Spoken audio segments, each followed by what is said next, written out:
வாழ்க வையகம், வாழ்க வளமுடன். அனைத்து உறவுகளுக்கும் இனிய வணக்கம். நாம் இந்த பதிவில் பிறக்கப் போகும் ஏப்ரல் மாதத்திற்கான சுப மற்றும் அசுப பலன்கள் என்னென்ன என்பதனையும், அசுப பலன்கள் ஏற்படுமாயின் ராசிக்காரர்கள் செய்ய வேண்டிய பரிகாரங்கள் என்னென்ன, வழிபட வேண்டிய தெய்வம் யார் என்பதனை பற்றியும் விரிவாக காண்போம். உங்கள் வாழ்வில் வளமும் நலமும் செல்வ செழிப்பும் பெற்று வாழ்வில் உயரிய நிலையை அடைய எல்லாம் வல்ல இறைவனை வேண்டி விரும்பி கேட்டுக்கொள்கிறேன். நிகழும் ஸ்ரீ மங்களகரமான சோபகிருது ஆண்டு பங்குனி மாதம் 19ஆம் தேதி திங்கட்கிழமை அன்று சப்தமி திதியில் மூலம் நட்சத்திரத்தில் வரியான் நாமயோகத்தில் அமிர்தயூகம் கூடிய நன்னாளில் இந்த மகத்தான ஏப்ரல் மாதம் பிறக்கிறது. இம்மாத கிரக நிலைகளை பார்க்கும்போது மேசத்தில் குரு பகவானும், கன்னி ராசியில் கேது பகவானும், தனுசு ராசியில் சந்திர பகவானும், கும்ப ராசியில் சனி பகவானுடன் செவ்வாய் பகவானும் சஞ்சாரம் செய்கின்றனர். மீனராசியில் சூரிய பகவான், ராகு பகவான், சுக்கிர பகவான், புதன் பகவான் இணைந்துள்ளனர். இம்மாத கிரக பெயர்ச்சி என எடுத்துக்கொண்டால் ஏப்ரல் 13ஆம் தேதி சூரிய பகவான் மேசராசிக்கும், ஏப்ரல் மாதம் 23ஆம் தேதி செவ்வாய் பகவான் கும்பராசியில் இருந்து மீனராசிக்கும் இடப்பெயர்ச்சி அடைகின்றனர். அதேபோல் இந்த ஏப்ரல் மாதம் 24ஆம் தேதி சுக்கிர பகவான் மீனராசியில் இருந்து மேசராசிக்கு இடப்பெயர்ச்சி அடைகிறார். மீனராசி அன்பர்களே, இந்த மாதம் பொருளாதார வசதி திருப்தி தருவதாக இருக்கும். எதிரிகள் பணிந்து போவார்கள். ஆடை ஆபரணங்கள் சேரும் வாய்ப்பு உண்டாகும். சிலருக்கு புதிய வாகனம் வாங்கும் யோகம் உண்டு. வசதி வாய்ப்புகளுக்கு குறைவு இருக்காது. ஆனால் உடல் ஆரோக்கியத்தில் மட்டும் கவனம் தேவை. மாத பிற்பகுதியில் உங்களுக்கு ஏற்பட்டிருந்த அவப்பெயர் விலகும். குடும்பத்தில் மனைவி மற்றும் மகளின் ஆலோசனையை கேட்டு செயல்படுவது நல்லது. பிள்ளைகளால் தர்ம சங்கடமான நிலைமைகளை சமாளிக்க வேண்டிய சூழ்நிலை ஏற்படக்கூடும். தந்தை வழியில் எதிர்பார்த்த காரியங்கள் இழுபறிக்கு பிறகு முடியும். நவீன ரக மின்சார மின்னணு சாதனங்களை வாங்குவீர்கள். பழைய வாகனத்தை மாற்றி புதிய வாகனம் வாங்கும் யோகம் உண்டு. உறவினர்களால் அனுகூலம் ஏற்படும் என்றாலும் சில பிரச்சனைகளும் ஏற்படக்கூடும். மாத முற்பகுதியில் சகோதரிகளின் அன்பும் ஆதரவும் உங்களுக்கு மகிழ்ச்சி தரும். மாத பிற்பகுதியில் தாய்மாமன் வகை உறவுகளால் சில தர்ம சங்கடமான சூழ்நிலை எதிர்கொள்ள நேரிடும். சகோதர வகையில் எதிர்பார்த்த காரியம் அனுகூலமாக முடியும். அலுவலகத்தில் பணிச்சுமை அதிகரிக்கும். எதிர்பார்த்த சலுகைகள் கிடைப்பதில் தடை தாமதங்கள் ஏற்படக்கூடும். சக ஊழியர்களிடம் போதுமான ஒத்துழைப்பு கிடைக்காது. மேல் அதிகாரிகளை அனுசரித்து செல்வது எதிர்காலத்திற்கு நல்லது. தொழில் மற்றும் வியாபாரத்தில் எவ்வளவு உழைக்கிறீர்களோ அவ்வளவுக்கு லாபம் கிடைக்கும். பற்று வரவு சுமூகமாக நடைபெறும். மறைமுக போட்டிகளை முறியடிப்பீர்கள். சக வியாபாரிகளுடன் இணக்கமாக பழகுவது நல்லது.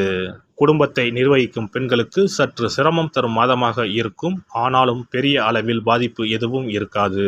அலுவலகம் செல்லும் பெண்களுக்கு அலுவலகத்தில் பணிச்சுமை அதிகரிக்கும்.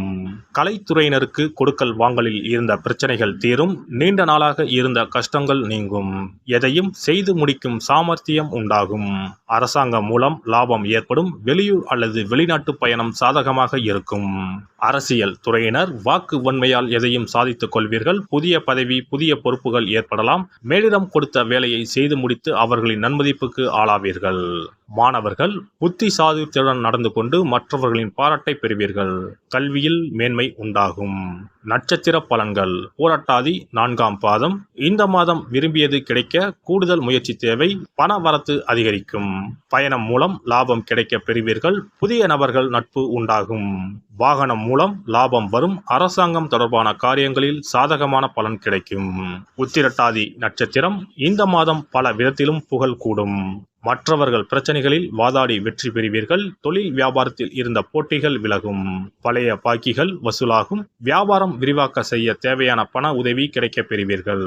உத்தியோகத்தில் இருப்பவர்களுக்கு நிலுவையில் இருந்த பணம் வந்து சேரும். மேல் அதிகாரிகளால் உதவிகள் கிடைக்கும். சக ஊழியர்கள் மத்தியில் இருந்து வந்த எதிர்ப்புகள் நீங்கும்.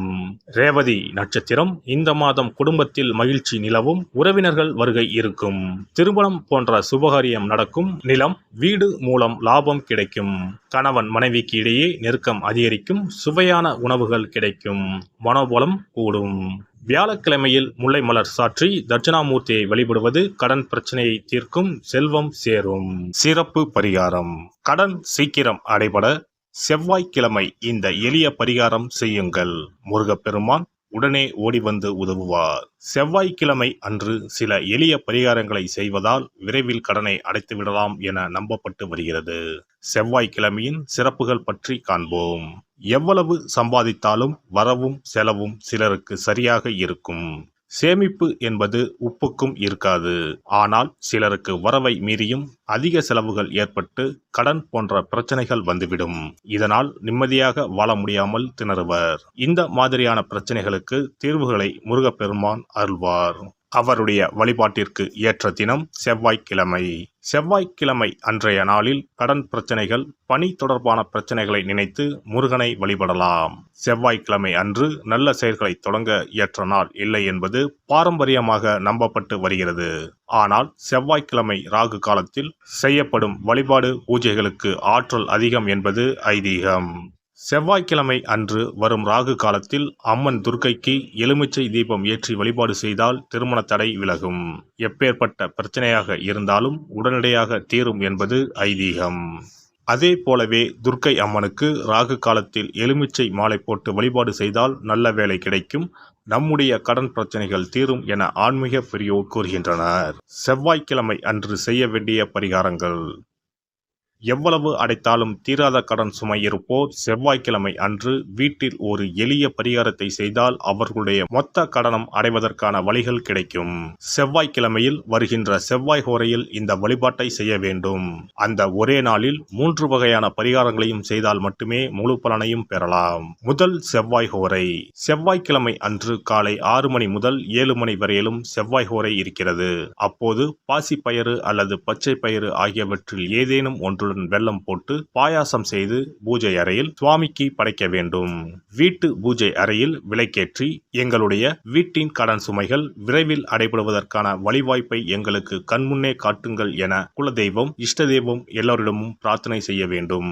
இரண்டாவது செவ்வாய் ஹோரை செவ்வாய்க்கிழமை அன்று பகல் பொழுதில் 1 மணி முதல் 2 மணி வரை இருக்கிறது. அப்போது பச்சரிசியை சுத்தம் செய்து அதனுடன் பச்சை பயிறு, வெல்லம் ஆகியவற்றை கலந்து வீட்டு பூஜை அறையில் வீட்டிற்கும் சுவாமி படத்தின் முன்பு வைக்க வேண்டும்.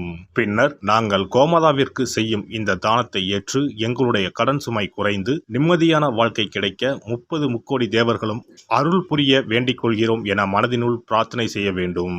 உங்களுடைய வீட்டில் யாரின் பெயரில் அதிகமான கடனை வாங்கி இருக்கிறீர்களோ அவர்களின் கையால் பாசிப்பயறு வெல்லம் கலந்த பச்சரிசியை கோமாதாவிற்கு தானமாக கொடுங்கள். பசுமாட்டிற்கு இந்த தானத்தை செய்த பிறகுதான் அன்றைய தினம் பகலில் உணவு சாப்பிட வேண்டும்.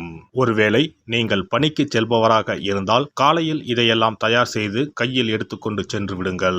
உங்கள் மனதிற்குள் எல்லாவற்றையும் பிரார்த்தனை செய்துவிட்டு பணியிடத்திற்கு அருகில் உள்ள பசுமாட்டிற்கு வழங்கலாம். மூன்றாவது செவ்வாய் ஹோரை.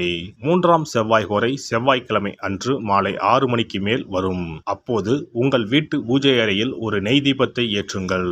நீங்கள் வழக்கமாக ஏற்றும் தீபத்தினை தவிரவும் மற்றொரு அகல் விளக்கில் நெய் தீபம் கட்டாயம் ஏற்ற வேண்டும். இது முருகனுக்காக ஏற்றும் தீபமாகும். இந்த தீபத்திற்கு முன்பாக நின்று கடன் அடைபடும் வழியை காட்டு அப்பனே முருகா, கடனே இல்லாமல் வாழும் வாழ்வை தந்தருள் இறைவா என முருகப்பெருமானிடம் மனமுருகி வேண்டிக் கொள்ளுங்கள். இந்த பரிகாரங்களை நம்பிக்கையுடன் செய்தால் மட்டுமே நிச்சயம் உங்களுடைய கடன் விரைவில் அடைபடும். எல்லாம் வல்ல இறையருளால் நீங்களும் உங்கள் அன்பு குடும்பமும் உடல் நலம், நீலாயுள், நிறை செல்வம், உயர் புகழ், மெய்ஞானம் ஓங்கி வாழ்க வளமுடன்.